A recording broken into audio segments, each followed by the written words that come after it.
Hi and hello there, Aries! Thank you so much dahil nandito na naman kayo mga babes, no? And yes, hi pala sa ating mga bagong viewers. Welcome! Ako po si Yan. Tuloy po kayo. At sa mga returning kong mga tambayers, thank you so much sa walang sawang pagtambay. Yan, no? At sa mga hindi pa nakakaalam, mayroon pa po tayong isa pang channel.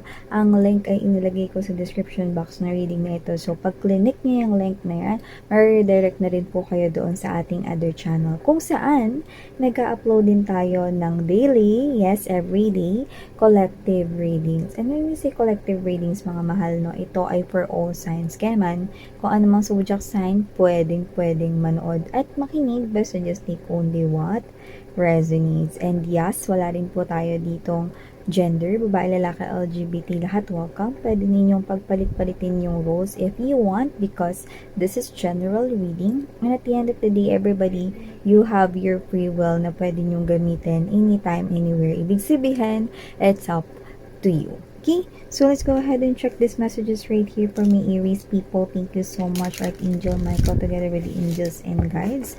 What messages does Aries needs to know? Can we get messages, please? Cross watchers ni Aries, welcome. May mga Aries placement sa kanilang natal or birth chart. Welcome then. So, just take only what resonates. Okay? Aries. What does Aries needs to know? Aries.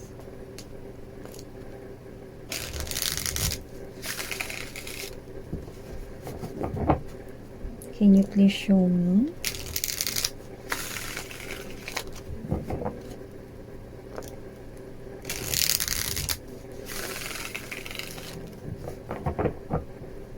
Okay, let us see, Aries. What do we have here for you guys?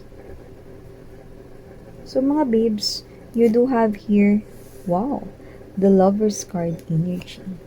Present din po dito, Page of Swords energy. And dito rin po, 8 of Pentacles or the 8 of Coins. The Hermit, the 10 of Coins is also right here. The 4 of Wands. Bottom of the deck, we've got the King of Wands. Okay, the Ace of Swords and the 2 of Wands energy. Okay. So, nakita ko dito ng energy kung saan may tatanggapin kayong offer, Aries. And I think it has something to do with love. So, nakikita ko kayo ritong sasama or tatanggap ng isang offer si isang tao kung saan welcome na welcome kayo. You know, see, dalawang arms pa dito, no? Parang welcome na welcome talaga kayo dito papasukin. Hindi lang sa bahay niya, no? Kundi sa kanyang buhay. This is someone here who could be a business owner, okay? An entrepreneur. Pero kung sino man siya, nakita ko dito na posibleng marami siya ditong hinahandle na mga pagkakaperahan. Meron ako nakikita na pumapasok na pera sa kanya, no? At mukhang higit sa isa yung pinanggagalingan nito. So, either nagtatrabaho siya and at the same time may negosyo din. Pero maaaring ang dami niya ditong negosyo pero wag ka mag-alala, wala namang illegal. Nakikita ko kayo ditong sasama sa kanya. So, nakikita ko kayo dito. Yung iba, nakita tayo rito ng parang citizenship. So, parang dahil sa kanya, possible na maging residente kayo, no? Or citizen talaga kung saan siya nakatira.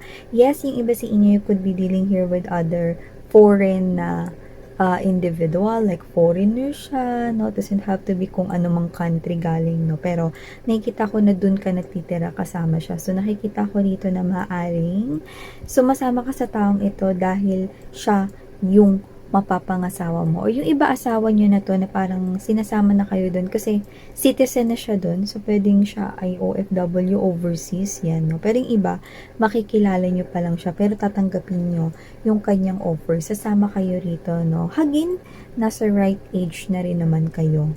Aries, yan, no? Kung sino man siya, very expressive siya dito na talagang seryoso siya, na talagang tangayin kayo sa kanyang mundo. And this person right here, no, matalino siya, no? And at the same time, this person here has this so much love for you. He or she, you know, isaalagaan niya kayo dito, kaya naman kahit na busy pa siya sa kanyang work, no? At nakikita ko siya dito, no, na posibleng, maraming hinahandle na mga tasks, no? Hindi niya kayo makakaligtaan. Well, actually, kung magkakaroon man siya ng mga business trips, may mga times na isasama niya kayo. Lalo na pag hindi kayo busy, no? Or kung meron kayong off sa inyong work, no? Well, I do see that this person here wants to be with you kahit nakakasama niya na kayo inside a home. Yan, no? May ganon. So, talaga namang head over heels sa'yo or magiging head over heels sa'yo yung tao na yan, Aries. So, kaya naman, congratulations. Kasi, nakita ko dito na it's also related with marriage, no? This person right here will be taking away ikaw sa yung parents, no? Just to be with you for life. Yan, no? So, wala namang pagtanan. At wala rin naman dito na hindi kayo niya ipapaalam sa inyong mga magulang. Pero kung sino man siya rito, na this person right here, okay, nakita ko rito na maaaring ipagtulakan pa talaga kayo ng parents niyo sa kanya. Or, in other words, botong-boto ang iyong parents sa kanya. Yan, no? So, maliban dyan, Aries, nakita rin po ko dito ng energy kung saan meron tayo rito, no, na parang matagal ninyo na hindi nakasama or nakita. Doesn't have to be na family members, pero yes, pero yung iba, posibleng kamag-anak, no? Parang makakatanggap kayo dito ng balita na parang may makikipagkita or makikipag-usap, no? Parang kamag-anak yung datingan. Hindi ko alam kung may atraso ba yung kamag-anak na yun. Pwedeng hindi sa'yo, pwedeng sa parents mo or sa relatives ninyo, no? Or naging kaaway siya ng inyong angkan. May ganong energy na parang hindi maganda yung kanya ritong naging reputation sa inyong family. Pero, by blood, konektado kayo. So, parang alam mo yung energy ng prodigal son? Ganon, no? So, may pagbabalik loob dito, no? May pagpapataw ng kapatawaran. So, nakikita ko na maaring magkadugo kayo niyan. Like, related kayo, no? May blood ties, no? So, meron ditong uuwi, pabalik sa pamilya. Okay? So, pwedeng dumisconnect siya sa inyo ng matagal, no? Or nagkaroon dito ng parang gulo, away, no? Pero ang tagal na. Yan, no? Iniintay na lang dito siyang bumalik. So, sakto, bago magkapaskuhan, nakikita ko dito na merong tatanggapin sa pamilya, no? Maliban dyan sa kamag-anak na yan, no, na pagtanggap dito, meron din ako nakikita rito na, ito kaya matatanggap mo? Ano ba yan, miss yan? Kung ikaw ay isang Aries at meron kang anak na teenager, okay? Or let's say, high school ganyan, no? Nag-aaral pa talaga, no? So, nakita ko rito na it's either makasalubong mo siya kasama ang isang parang lumalabas na nasa isip mo is baka girlfriend, boyfriend niya yun, no?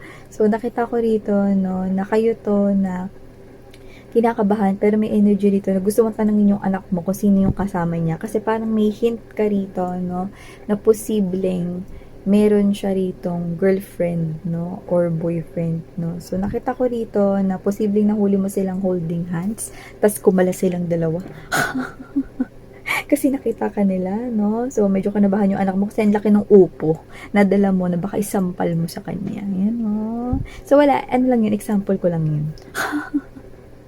So, nakita ko lang dito na parang medyo kinakabahan ka kasi nag-aaral pa yung anak mo. Yan, no? Parang gusto mo kasi as much as possible, huwag mo na siya magkaroon ng love life, no? Lalo na, nag-aaral pa siya. Yan, no?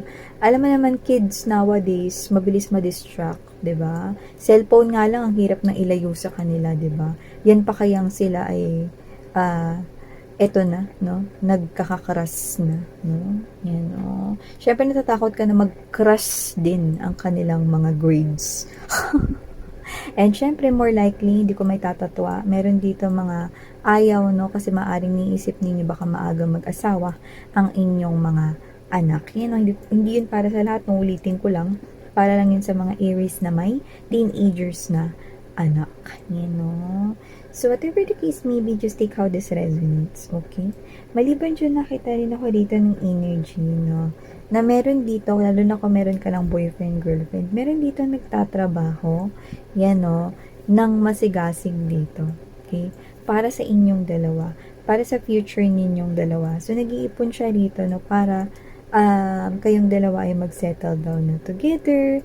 Pero yung iba, pwedeng hindi nyo pa to boyfriend and girlfriend, pero pinaghahandaan na niya ang inyong future. Kasi parang nakikita ko dito, nagkakamabutihan na kayo, so nararamdaman niya parang feeling positive na siya, na anytime is, alam mo yun, magiging kayo na, or anytime is parang kayo ito, no, na malapit nyo na siyang sagutin or malapit na maging kayo. So, kung sino man tong energy na to mga babes, so nakikita ko rito na willing talaga siya, no, to work on this relationship here with you. At talaga naman, no, na parang ito ay pinaghahandaan niya. No? Parang, alam mo yun, siya yung energy na everything is doing great, no? At parang siya ito na, alam ko na magiging kami na talaga ni collective. At alam ko na siya yung para sa akin. Alam mo yung energy niya, yung parang hindi niya lang iniisip na magiging one of his or her girlfriends ka or boyfriends ka lang niya. Kundi ikaw na talaga yung magiging the one niya. Yan, no? Actually, naghahanap pa siya actually ng iba pang part-time side hustle or sideline dito para mas lumaki yung kanyang ipon. Inspired siya sa'yo eh. Yan, no? Maliban dyan, meron din ditong someone na parang ina-admire ka. Gusto kang gawing role model, no? Niya. Okay, sa kanya ditong work. So, pwedeng ito ay newbie or intern sa company pinagtatrabahuhan mo, no? Ikaw man o hindi yung nagsusupervise sa kanya, ikaw yung tinuturing niya ritong role model. Yan, no? Parang, ma'am, sir, gusto ko maging kagaya ninyo. Yan. Yan. Parang this person right here is seeing you as someone na masipag, no? At alam mo yung ginagawa mo. Plus, may itsura ka rin daw. Yan, no? Klaro ko lang yun, ha? Hindi niya kayo crush bilang kinikilig siya pag nandyan kayo, no? Kasi minsan, iba-iba yung ibig sabihin nun, eh. Siguro, crush ka niya. Kasi paghanga yun. Maganda ka, gwapo ka, may tsura ka. Tapos, gusto ka niya maging role model dito. Hanggang dun lang. Pero yung tipo na itong bata na ito, no, or itong intern na ito, no, is liligawan kayo, hindi ko yun nakikita. Role model, oo. Okay? Gusto niya kayo maging role model dito, Aries. Yan, no? Okay? Kumbaga parang susundin niya ang iyong mga yabag. Yan, no? May mga ganun. So, yun nga na maliban dyan, Aries, nakita rin ako dito ng energy na posibleng maging busy kayo, no? This holiday season. Okay? So, kaliwat kanan yung ginagawa ninyo. No? May trabaho rin din kayo dito. Tsaka parang may deadline. Sa holiday season, yun, no? May nakikita ko dito parang may naghahabol. So, pwedeng kayo ito na baka kayo ay may negosyo. Yun, no? Kasi meron ako nakikita dito na parang meron kayo dito mga parang binubuhat, no? Na parang mga boxes. So, parang siguro yun ay deliveries or whatever, no? Siguro mga orders, bulk orders, you know. Busy kayo. Okay? Actually, you need a hand, no? Or extra hand. So, posibleng maaring yung nakikita natin is baka mga kapatid mo yun, pinsan mo, tinutulungan kayo, or friends, no? Dito. So, maganda. No? Maganda rin yung pasok ng pera sa inyo kung negosyo yun, no? Or kung trabaho naman yan, nakita ko dito, busy kayo, okay? At may deadline kayong hinahabol. Okay? Baka may request yung clients ninyo, ganyan, no? Or yung inyong boss, or whatever, no?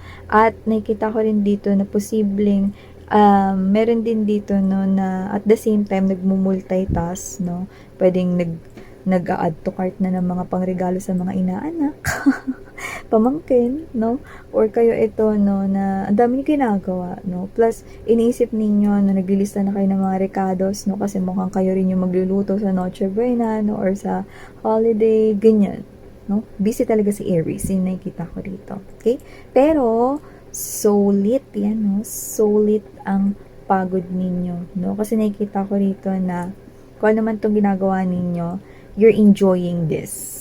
Okay? You're having fun. Okay? And at the same time, you want it, no?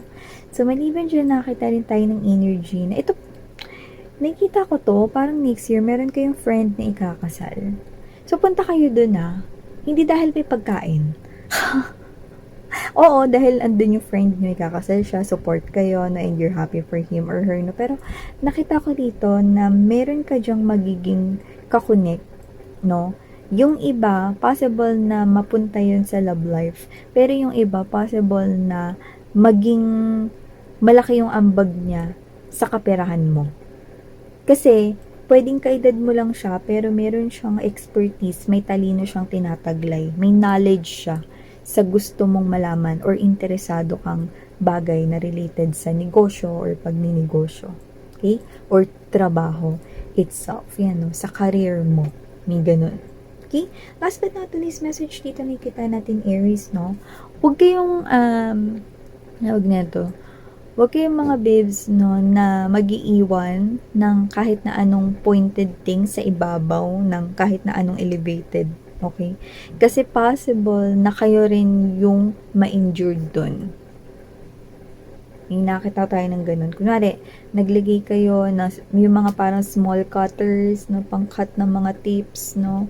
Yan, tapos pinatong mo sa ibabaw ng mesa, no. Nakikita ko dito, makakalimutan nyo yun ibaba. No? So, pwedeng masugatan kayo. Kung mag-alala, hindi naman yun malalim na, pero syempre ayoko kayong masugatan. Kasi kahit ngayon kagatin ka lang, 'di ba, ng langgam outs, 'di ba? Yun pa kaya, no? So, yan, huwag kayong magpapatong ng kahit na anong pointed na bagay sa elevated na, kagaya ng mesa. Or kagaya ng, kunwari, sa hagdan kayo gumawa, no? And napatong mo dun, no? Yung mga ganun. No? Basta nakikita ko dito, naka-elevate yung papatungan mo nun. And posibleng makalimutan mo yun itabi, no? Lalo na busy kayo rito. Kaya naman, okay? Hindi lang yun, basta pointed object. Ayan. Ingat-ingat, Aries. So, ito yung mga nakita ko sa'yo, guys. Thank you so much. And again, I'm Yan. Sarang Hiyo, Love and Light. Annyeong!